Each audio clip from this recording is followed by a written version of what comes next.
Over 60 years ago, a battle was fought in this great Russian city that would be the turning point of the Second World War. It was one of the longest and hardest fought battles of all time.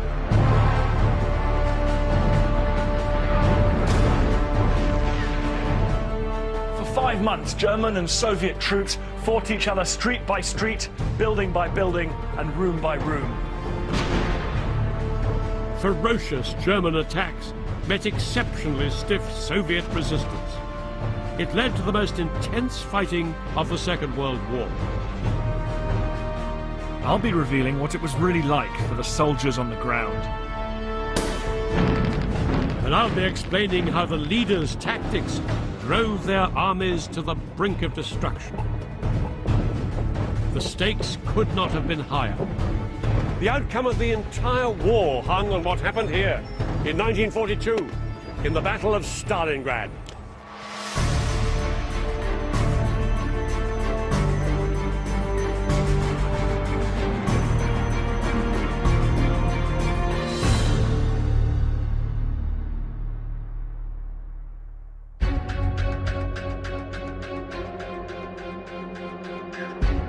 In the summer of 1941, the world was at war.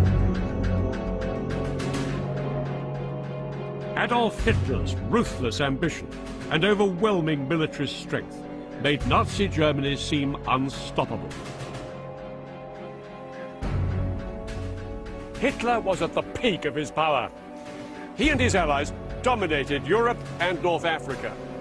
He'd seized France, the Netherlands, most of Scandinavia and Eastern Europe. And then he launched the biggest invasion force in history, more than 3 million men, at the Soviet Union. He was determined to destroy communism and expand his empire still further. By the spring of 1942, after 9 months of fighting, the Germans had pressed deep into Soviet territory, but failed to secure complete victory.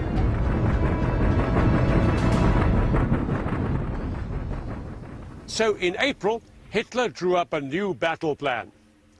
In the far south of the country, there were vast oil reserves, crucial to the Soviet war effort.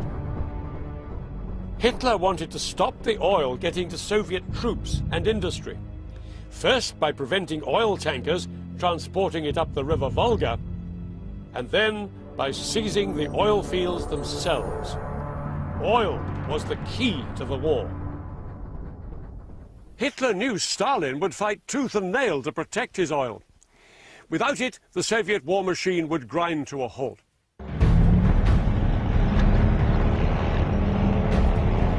In May 1942, Hitler put his plan into action. He sent 2 million men, nearly 2/3 of all his troops in the Soviet Union, through the Russian steppe towards the oil fields.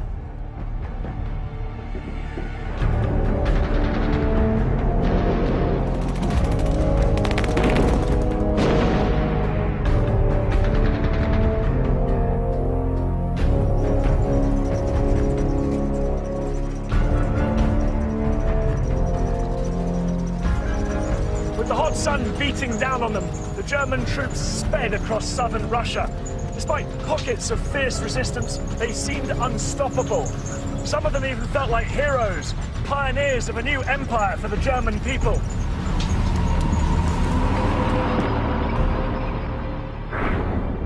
What great spaces the Soviets occupy.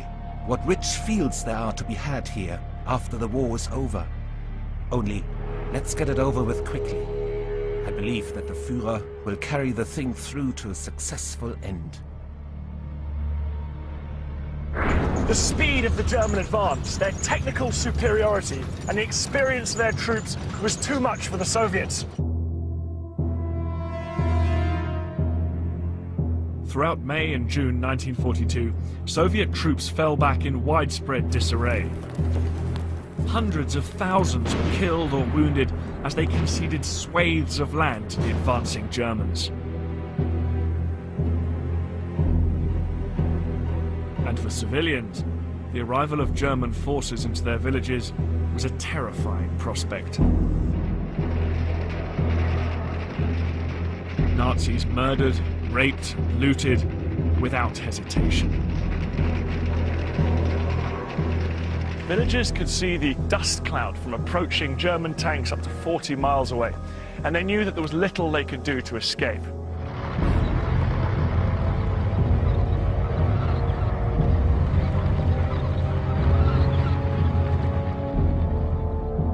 Some were rounded up and transported to prison camps. Others were killed on the spot and their bodies discarded.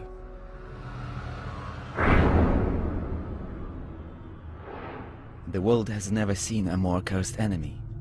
I have seen how the enemy treats the civilian population, stealing everything and killing wives and children.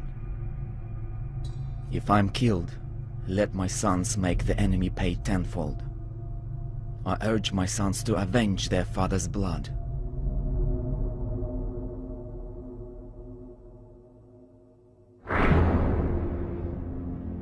Throughout June and July 1942, Hitler's generals reported German victories ever deeper into southern Russia. Hitler was so confident and impatient for victory that he decided to alter his plan of attack. Instead of trying first to block the Volga and then take the oil fields, he decided to attack both targets at the same time. One army would drive south to the oil fields, the other would seize a city on the banks of the Volga that would give them a stranglehold on the river's vital supply line. It was the city that bore the name of the Soviet leader himself. Its name was Stalingrad.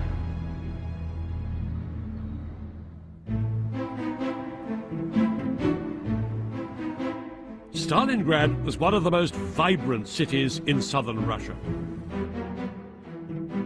Huge factories made equipment for the army. And workers could relax by strolling along the grand boulevards and parks leading down to the banks of the river. The city was the showpiece of the Soviet Union and its leader, Stalin. Joseph Stalin was a ruthless dictator. Stalin wasn't his real name, but it meant man of steel and fitted his terrifying reputation. His orders had led to the death of millions of Soviet citizens. He had absolute control over the Soviet war effort and was now increasingly alarmed by the German advance.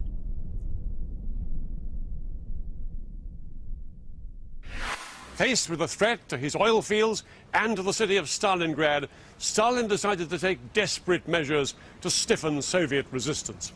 In July 1942, his order went out. From now on, there would be no step backwards. Surrender or retreat would not be tolerated.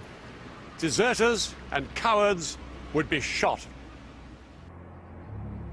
Throughout Stalingrad, over 750,000 people were told to get ready for war on their doorstep. Anti-aircraft guns were placed on the high ground, and the civilians helped the military in the desperate attempt to prepare the city's defences.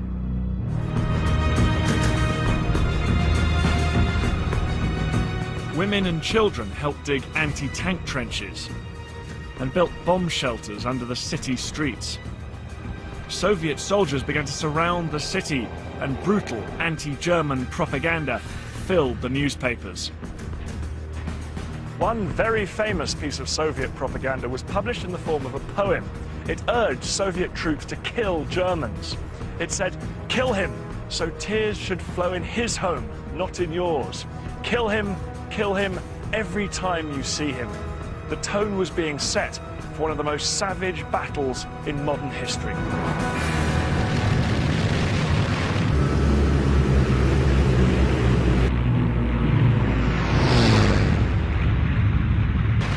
On the 23rd of August 1942, a colossal aerial assault on Stalin's city.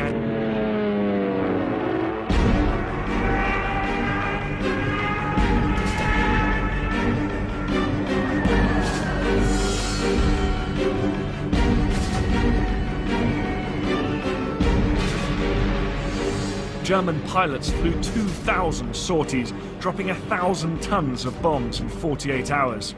Even more than was dropped on London at the height of the Blitz. Incendiary bombs turned neighbourhoods of wooden houses into infernos. Even the modern brick buildings of the city centre were gutted by flame. The air was thick with smoke, and in every direction, the city was ablaze. Homes and factories burned uncontrollably through the night.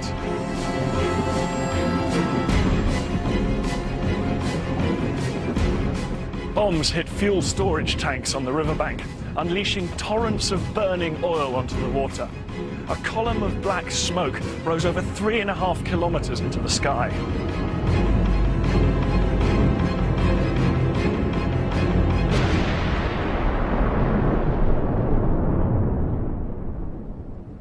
The first few days of the bombardment, civilians were refused permission to evacuate the city.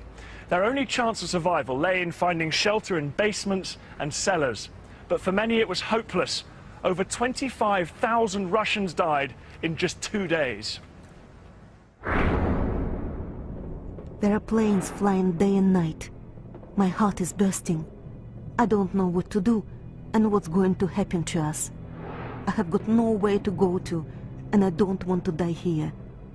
You say to me in each letter that we'll see each other soon. Your words make me glad, my dear, but it seems to me that we're unlikely ever to meet. I think we have already parted forever.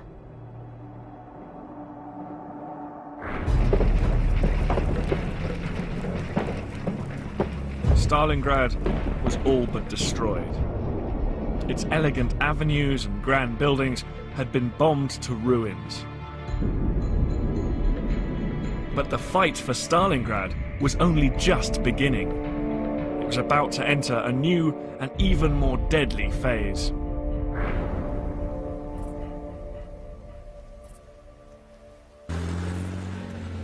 Hitler now ordered over 100,000 ground troops to seize Stalingrad and deliver him a rapid victory.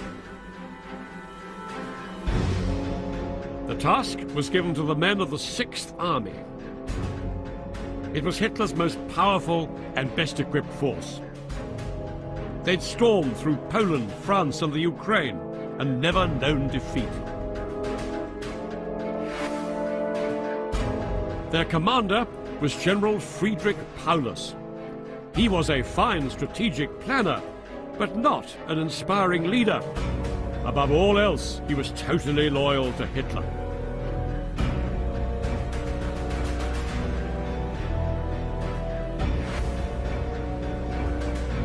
As his armies swept towards Stalingrad, Paulus set up his headquarters in this small village, 30 miles to the west of the city.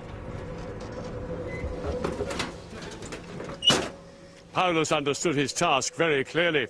Hitler wouldn't be content just with occupying Stalingrad. He wanted it annihilated. All Paulus had to decide was his line of attack. Paulus cast his eyes over maps on this very table. In front of him, Stalingrad sprawled for 30 miles along the west bank of the river Volga. It divided roughly into 3 areas. A factory zone in the north here, a civic centre here, and residential suburbs further south. The Germans, shown here in blue, had reached the Volga to the north and to the south of the city. The Soviet Red Army had been pushed back and were now isolated and outnumbered 2 to 1. With the river at their backs, the Soviets were now entirely dependent on supplies and reinforcements being ferried across the Volga from the east bank to the west. Stalingrad looked easy prey for Paulus. Paulus's plan for a ground assault targeted 2 key landmarks in the city. The central landing stage, where the Red Army unloaded their supplies, and this prominent hill, Mamayev Kurgan. It was the city's highest point. If Paulus could capture this, his guns would have the river and most of Stalingrad in their sights.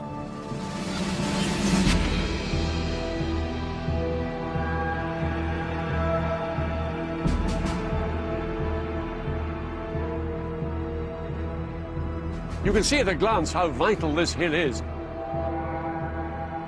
Commanding the city as it does, right the way along the Volga River, from the industrial area behind me down to the city centre right there.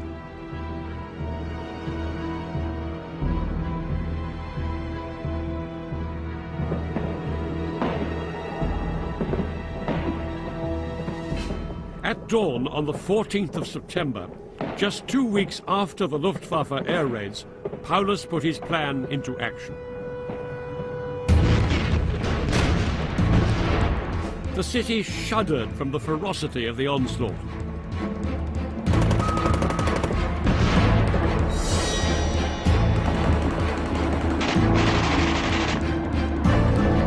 And with each passing hour, the Soviets were rapidly losing control.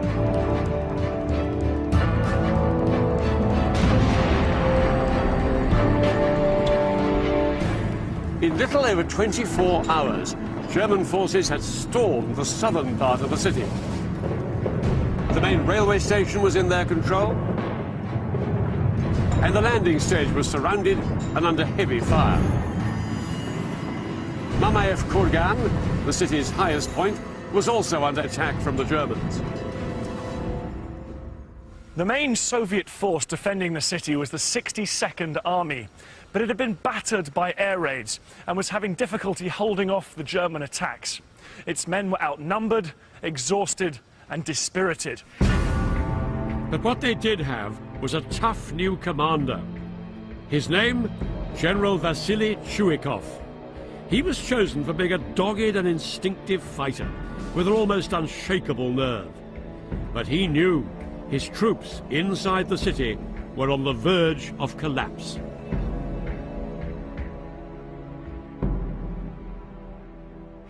Chuikov's only hope of preventing the immediate fall of Stalingrad lay on the opposite bank of the River Volga.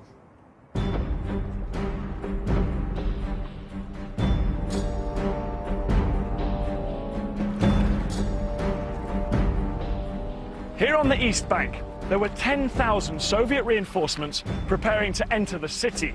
They were elite troops, but they were short of ammunition, and 1 in 10 of them didn't even have a rifle. Nevertheless, at 7 p.m., they received orders to cross.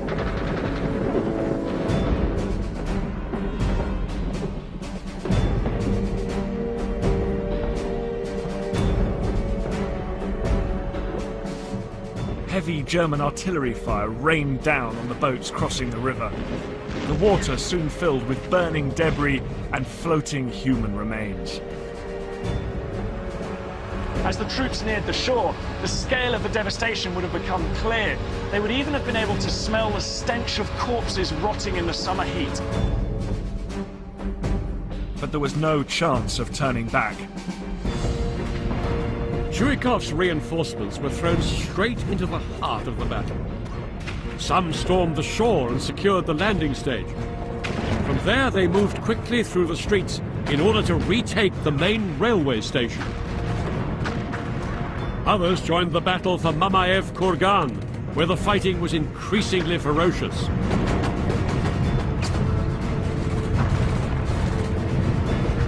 Artillery fire had turned this whole hilltop into a moonscape of blackened craters. It was also deafeningly noisy. One Russian soldier compared it to having steel needles pushed through his eardrums into his brain. Bodies of the dead and wounded lay everywhere throughout the city. We're often sent into battle armed with nothing but our bare hands. And this is happening not just to our division, but to others too. People, hungry and exhausted, launch into battle with bare hands. That's how we are fighting. Things are bad.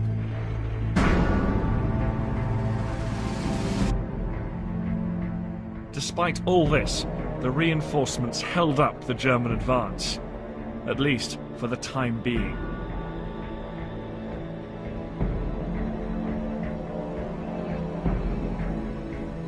But it came at a terrible cost. 80% of those Soviet reinforcements were killed or wounded within a week.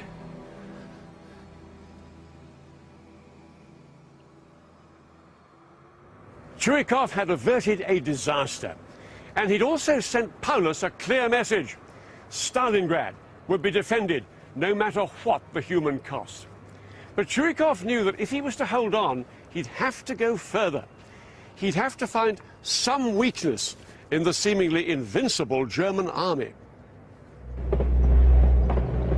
The German military tactics, which had been so effective in the war across Europe, relied on carefully coordinated attacks from aircraft of the German Luftwaffe and tanks on the ground. In wide open territory, this combination had made the Germans unstoppable. But the fight for Stalingrad was now confined to the streets of a ruined city.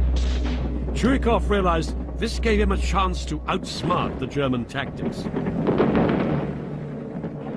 Churikov told his men to stick so close to the Germans, the Luftwaffe couldn't bomb them without fear of hitting its own men.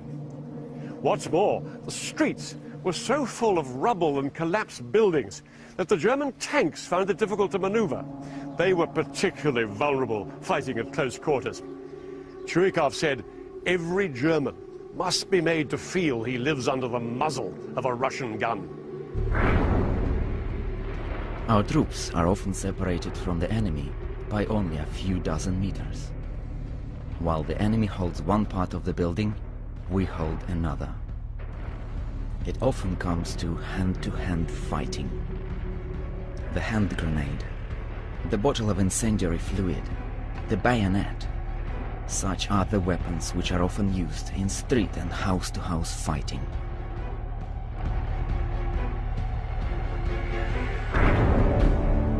The Soviet troops did their best. But the Germans' overwhelming firepower was still too much for them.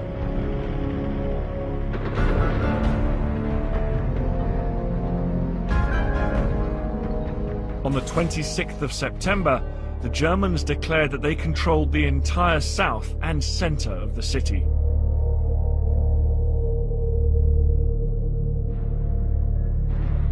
But Churikov's troops still stubbornly refused to give in. And now, hiding in the ruins of the city, they found a new way to strike back at the Germans. Snipers were an invisible predator that could kill without warning.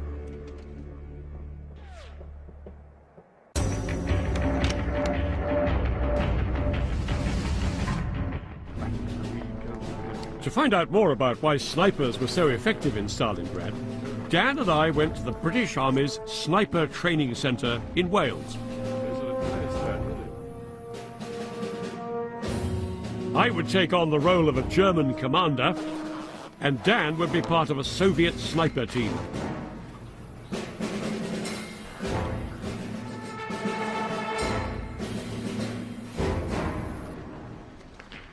What we have set up here, Peter, is your headquarters, and it would be far enough back from the front line to provide you with some limited protection, but it would be close enough for you to influence the battle.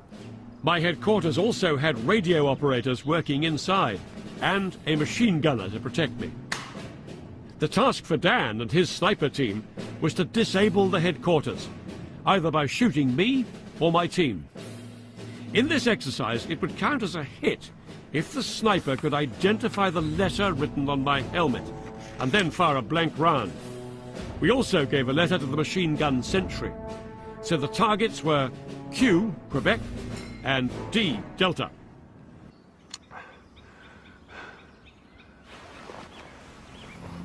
A sniper's first job is to find a hiding place from where they can fire at the enemy.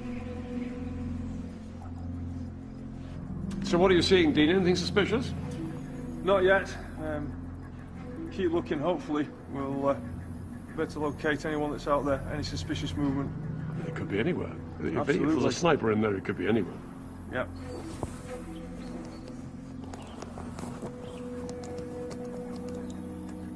It would have been extremely difficult in a large city that'd been so devastated like Stalingrad to identify a sniper moving around and in position.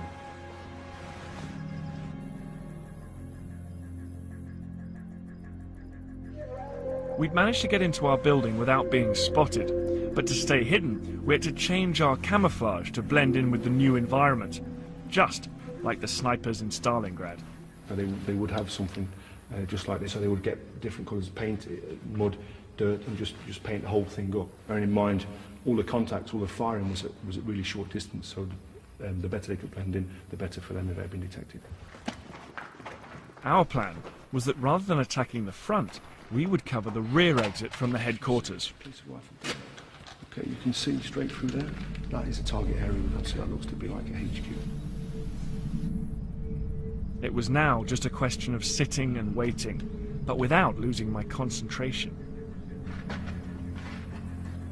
As I'm sitting here, I'm realizing that one of the real challenges to being a sniper is maintaining that focus, and the guys at Stalingrad would be doing that for a day or even longer. And you just don't know when the target's going to appear. And as a result, you've got to be, your nerves up on edge the whole time.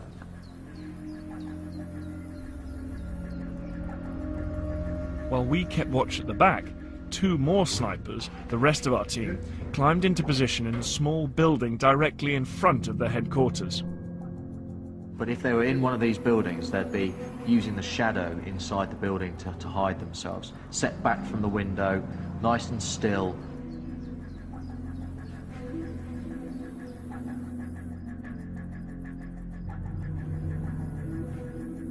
The team at the front were now in position. They decided to attack the machine gunner because he was the most immediate threat. Okay, enemy on target. Same. Delta. Wait. If he's a reasonably trained sniper who's well practiced, you would pretty much guarantee a hit with the first round. Range 225 metres. You should be able to achieve a shot onto your centre of mass at approximately 900 metres. 900 metres? 900 metres. Shot from chest ahead. Send it. What's that? Delta. Target down. We've got to move. Delta confirm kill. Inside the building, I thought I would be safe from the snipers. Right. We knew he was out there somewhere. Confirm 1 kill. Delta is down. All other call signs moved into the building. With our target inside the building, we decided to use a tactic used by snipers in Stalingrad. We called in artillery fire onto his headquarters to force him out into the open. Hi Zero, this is 20 Delta. All call signs in building. Request Alpha 1, 1 Alpha. Fires X-ray 001, 5 now, over. Now they're shooting at us. Artillery. Right, I see artillery going in now. So it should push them out to the back. It would only be a matter of time before we got a direct hit from the mortars onto this location. We've got to move. Okay. We decided to move to our vehicle at the back of the building and used smoke to hide ourselves from the snipers at the front. We now have smoke being thrown obscuring our view.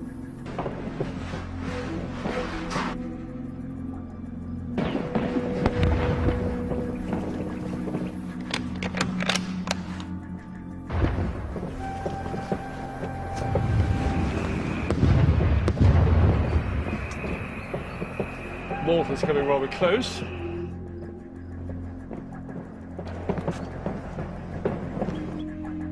Yeah, I can see a Q on his head. I had a shot. I had a shot. It was somewhere over there. Goodness knows where. I think that might have been Dad. So that's me done for. Absolutely. Here they are. Hi, Dad. I had no idea where you were. No idea at all. We could see you. You sure you hit me? Absolutely. I mean, William was quite frightening because I had absolutely no idea where you guys were. It just demonstrates how a very small number of people lightly equipped can keep a serious command post in real trouble. Well, really, really quite terrifying it must have been. You don't see them at all. They have established themselves in houses and cellars and are firing on all sides, including from our rear. Barbarians. They use gangster methods.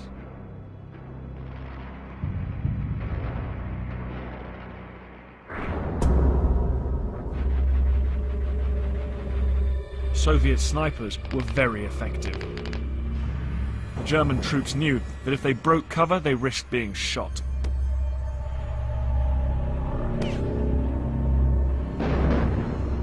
German snipers were soon brought into the city as well. And as the fighting raged above the ground, the soldiers were increasingly driven down into a terrifying new arena.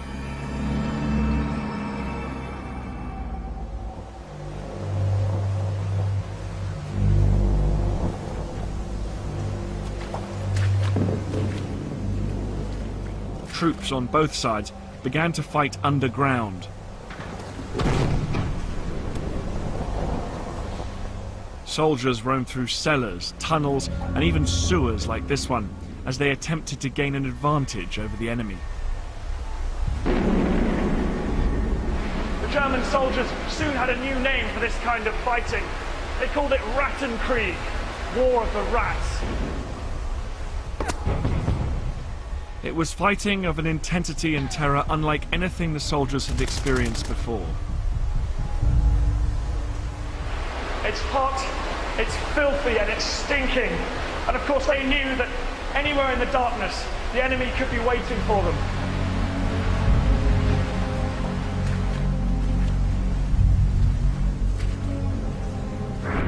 I am alive, but in a moment I might be dead. You can get killed any second here. The fighting is very heavy, and so many people have been killed.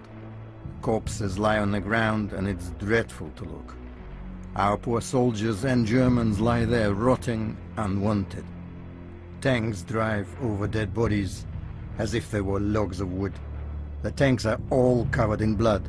It's a horror to see.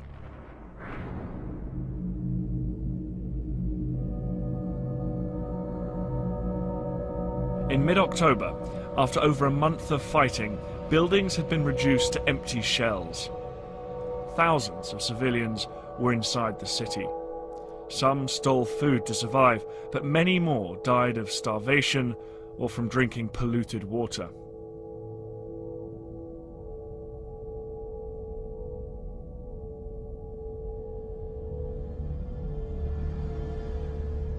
Alongside them in the ruins were tens of thousands of soldiers, also struggling to survive.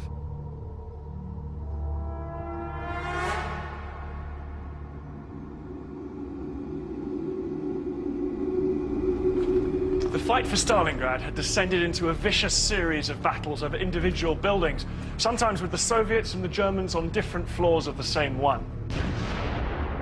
Troops could spend days trapped in a single room. In all the chaos, any sign of a clear front line simply vanished. But despite the tenacious Soviet defense, the Germans were increasing their stranglehold on the city.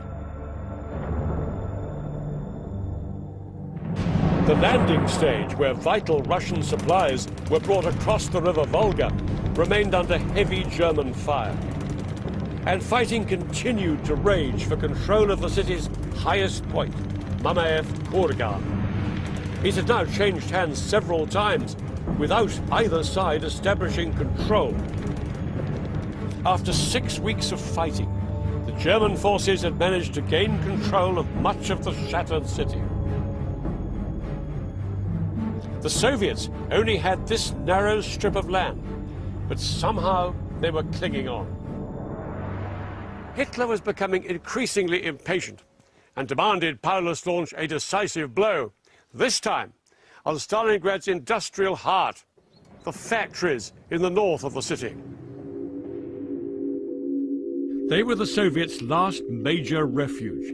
If they lost these, they would have almost nothing left of the city. Their key stronghold was the tractor factory that dominated the entire area.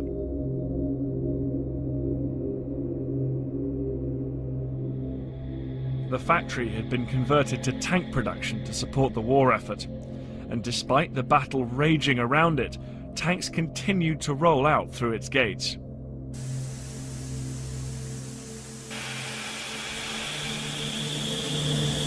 A lack of raw materials meant they couldn't actually make new tanks here, but they could repair battle-damaged ones and get them back into operation. Sometimes they were driven straight out into combat by the factory workers themselves.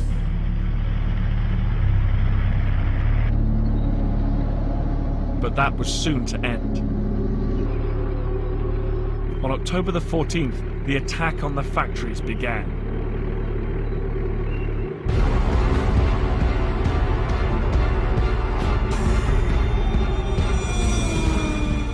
Luftwaffe air raids blitzed the entire factory district.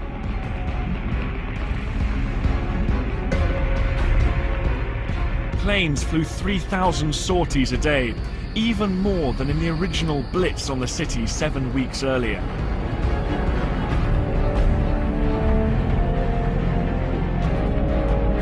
Supported by 200 tanks, thousands of German infantry began to storm the factory complex. Explosions shattered these enormous windows, sending deadly shards of glass raining down on the troops below. Even by the brutal standards of Stalingrad, it was clear that the fight for the city had reached a new level of ferocity.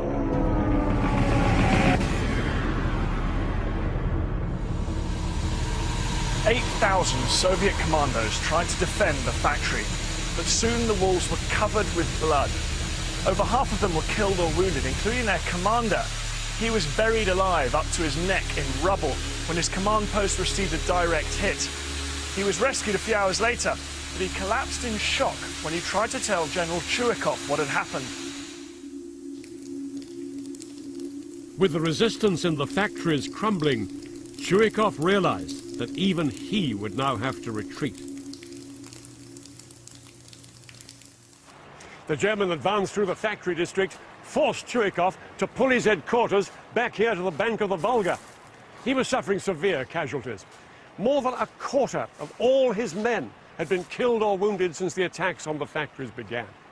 Units which had come to Stalingrad with 7,000 or 8,000 men were now down to a few hundred survivors. The Soviets were once again staring defeat in the face. The unrelenting German attacks had forced Chuikov's troops back into a handful of enclaves, only 200 meters, just over 200 yards deep in some places. One up here in the north. Another toehold in the factory area. And the larger area further south. Chuikov had lost 90% of Stalingrad, but still refused to admit defeat.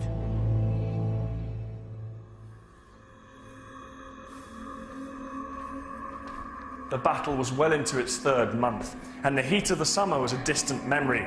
Temperatures had plummeted to well below zero. But just as it seemed that things couldn't get any worse for Chuikov's men, the river Volga started to freeze. This made it hard for boats to ferry supplies into the city. The men were cold, hungry, exhausted, and running out of ammunition. Everyone has lost the belief that we will hold Stalingrad. No, it's clear. We will not be victorious. Our poor motherland. You have been crippled and dropped into the abyss.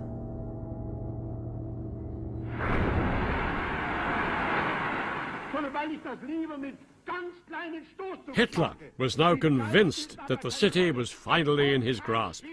In a speech to party veterans on the 8th of November, he effectively claimed victory.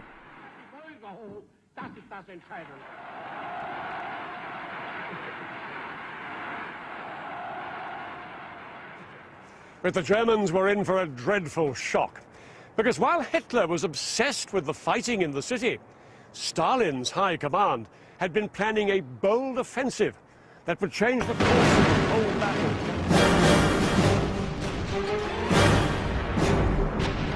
On the 19th of November, the Soviets launched one of the most awesome counterattacks in modern history. Field guns, mortars and rockets began a ferocious bombardment 75 miles to the west of Stalingrad. It was the earth-pounding product of 2 months' secret planning. For 80 minutes, artillery thundered. Then, at 8:40 a.m., they suddenly fell silent.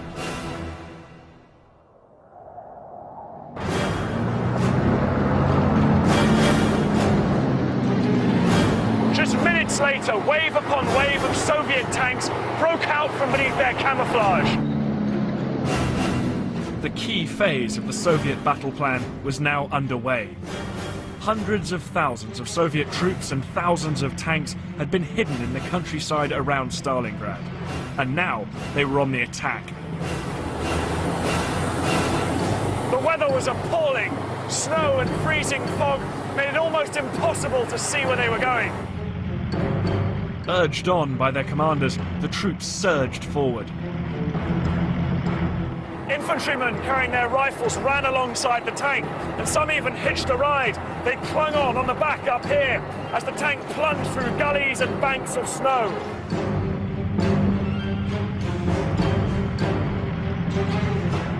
These men were leading a great Soviet comeback, thrusting deep into enemy-held territory.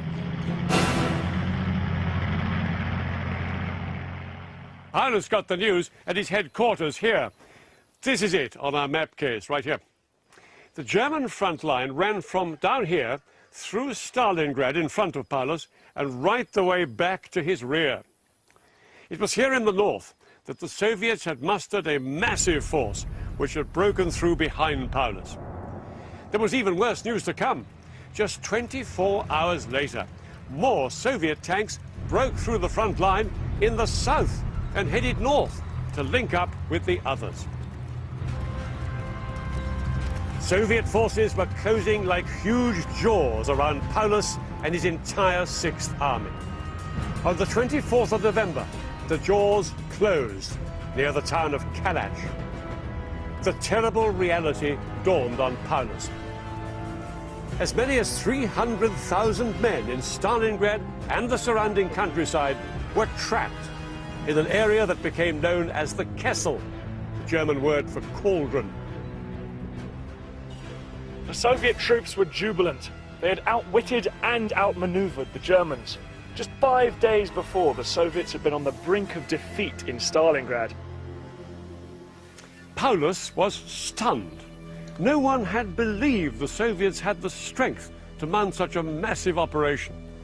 Paulus asked Hitler permission to withdraw from Stalingrad and to punch a hole in the ring of Soviet troops surrounding him. But just like Stalin 4 months earlier, Hitler told his troops there was no question of their being allowed to withdraw from Stalingrad. Hitler ordered his troops inside the Kessel to continue fighting, while he prepared 2 tank divisions to break through the encirclement from the outside.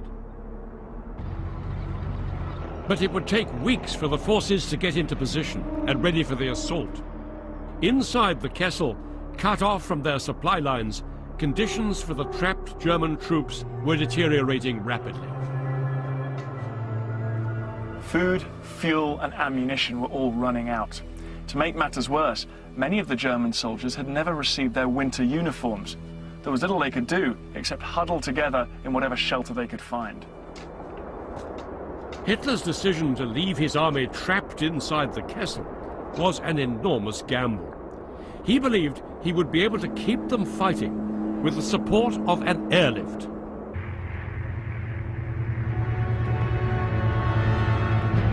Flying supplies into airfields in the Kessel was a huge undertaking. There were 300,000 troops trapped around here, and Hitler's staff calculated that it would require 800 cargo planes flying night and day. It was an extraordinarily ambitious plan, but the head of the German Air Force, the bombastic Hermann Göring, convinced Hitler that it would work. To succeed, they would need to land here at airfields in the Kessel an absolute minimum of 300 tons of supplies every single day.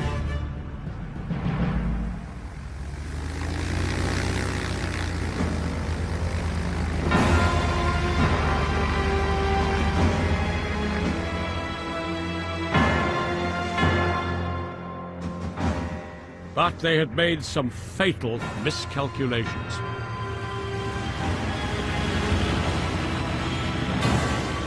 Within days of the airlift starting, it became clear that Hitler and Göring had massively overestimated the capacity of their air force to supply the 6th Army. A combination of Soviet fighter aircraft and appalling weather meant that on average only 120 tons of supply reached the Kessel each day, less than half of what was required. We have no winter clothes. We have been swindled and have been condemned to death. We shall die of the war or the frost.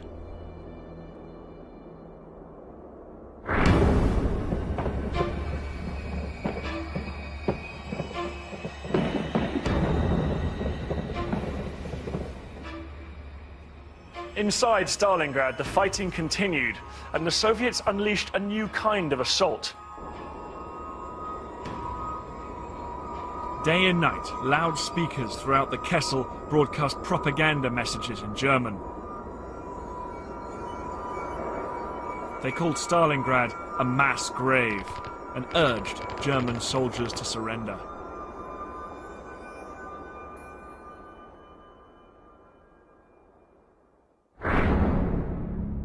I can tell you that it's terrible to sit in this trap. In the dugouts, it's dark. And outside, the temperature is -20 or 30.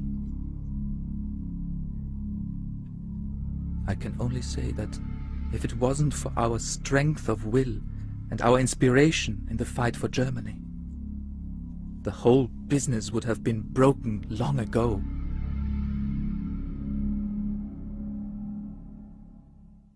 Despite the psychological battering, the frostbite and the starvation, most German troops still refused to surrender. Some feared that they'd be tortured or shot by their Russian captors, but most simply refused to believe that Hitler would abandon them. Then, at long last, a rumor went round that salvation was on the way.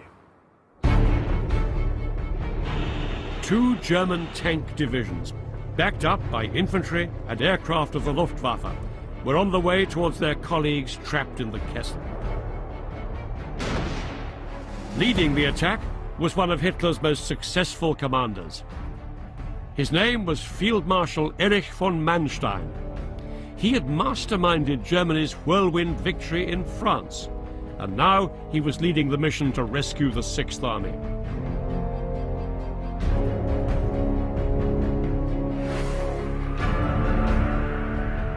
With the airlift failing, everybody realized that this was the last chance for the starving troops.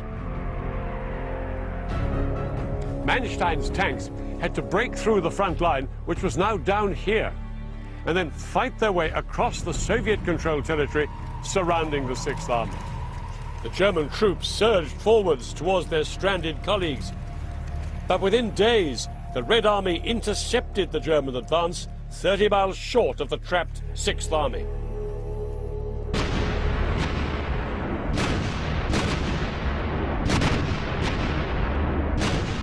The Soviet defenses had formed an impenetrable barrier, and Manstein's rescue attempt could advance no further. But on the 20th of December, the news got even worse. Manstein heard that the Soviets had launched a new offensive way off to the west, which threatened to cut off all the German forces in southern Russia. He had no choice but to veer off to deal with this new threat and abandon his attempt to break through to Paulus. With Manstein's departure went the last hope of the Sixth Army. The Russian radio has announced the defeat of Manstein. Ahead of us is either death or captivity.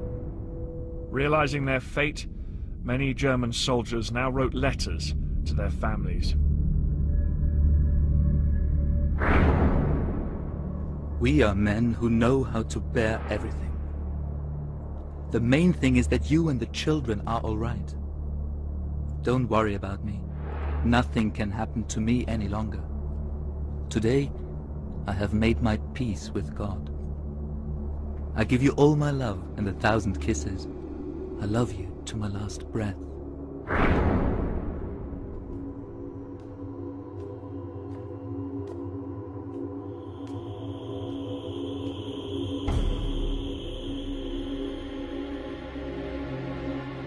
6 weeks into the encirclement, Soviet planes dropped thousands of leaflets into the Kessel.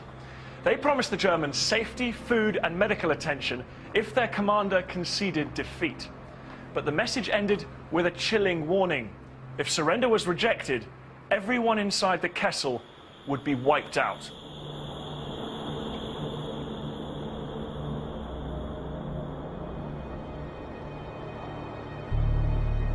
Once again, Hitler refused to allow his troops to surrender.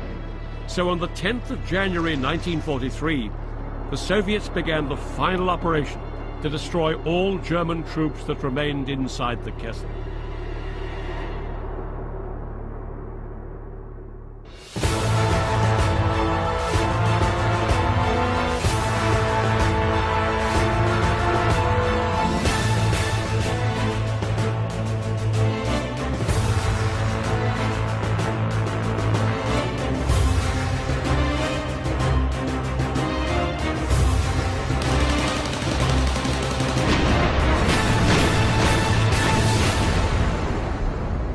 Frozen, weakened by starvation and exhausted, the Sixth Army was no longer capable of defending itself properly. The only chance of escape was to make it to one of the 2 airstrips inside the Kessel and try to squeeze onto a plane. This is all that remains of Gumrak airfield, just west of Stalingrad. It's difficult to imagine a scene of chaos and desperation here in the new year of 1943. Everyone knew that each plane leaving here could be the last, and people were crushed in the fight to get aboard. Some desperate men even clung to the wings of taxiing aeroplanes, but as the pilots accelerated, one by one these men tumbled to the ground.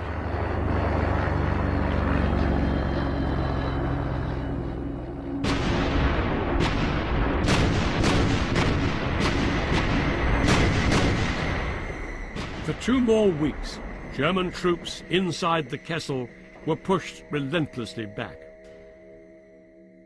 The German airfields were soon overrun. Now there was no way out. Survivors were chased into the freezing ruins of Stalingrad. Among them was General Paulus.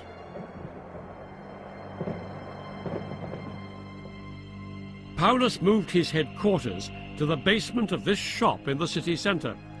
He was now a broken man. But Hitler wanted to portray Paulus and his Sixth Army as martyrs fighting to the death for Germany. And on the 31st of January 1943, Paulus received a message from Hitler promoting him to Field Marshal. No German Field Marshal had ever given himself up alive. And Hitler, no doubt, expected Paulus to commit suicide.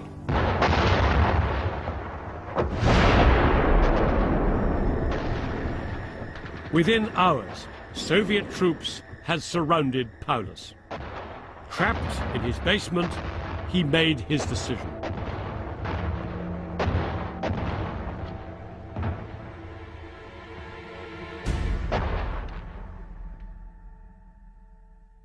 At 7:45 a.m. on the 31st of January 1943, Paulus chose not to commit suicide, but to surrender himself. Under armed guard, he was taken to a house on the outskirts of the city. 2 days later, after 5 months of horror, the fighting finally ended.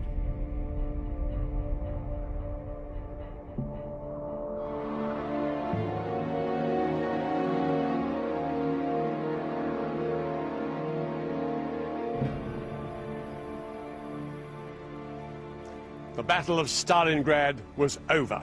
The whole world had witnessed a catastrophic defeat for Hitler's Nazi empire. And for the Führer himself, it was a personal disaster. He'd been totally committed to victory and was now utterly humiliated. The aura of invincibility that had surrounded Hitler's army for so long was gone forever. In Stalingrad alone, 150,000 German troops had been killed. And 90,000 more were now beginning the long, slow journey to Soviet prison camps. Only 5,000 of them would ever return home.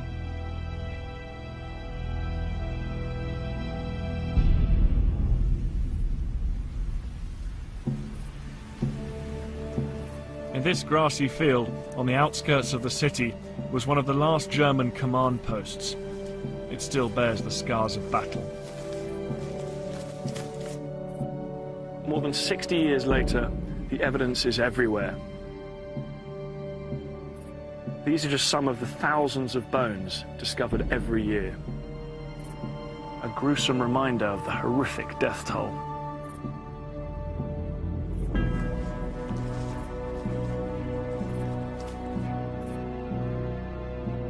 Although his city lay in ruins, Stalin had won.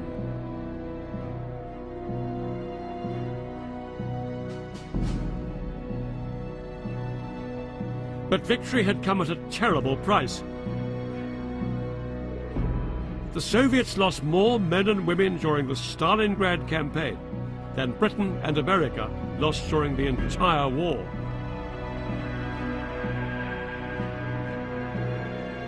This park is a monument to the defenders of Stalingrad, who ultimately helped change the course of the Second World War.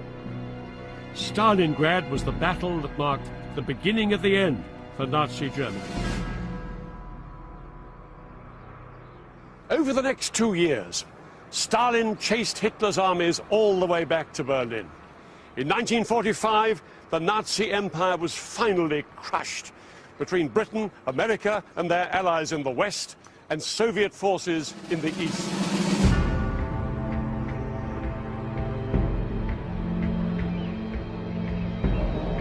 The irony is that Stalin went on to replace one oppressive empire in Eastern Europe with another of his own. And the Soviet Union, which had been the West's ally during the Second World War, became its bitter opponent during the Cold War, which lasted another half-century.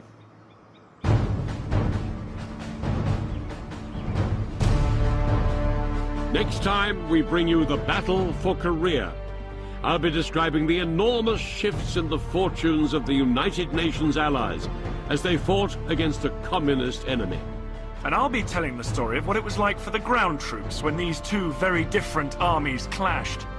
In 3 long years of war, one of the most decisive battles was fought here. It was the Battle of the Imjin River.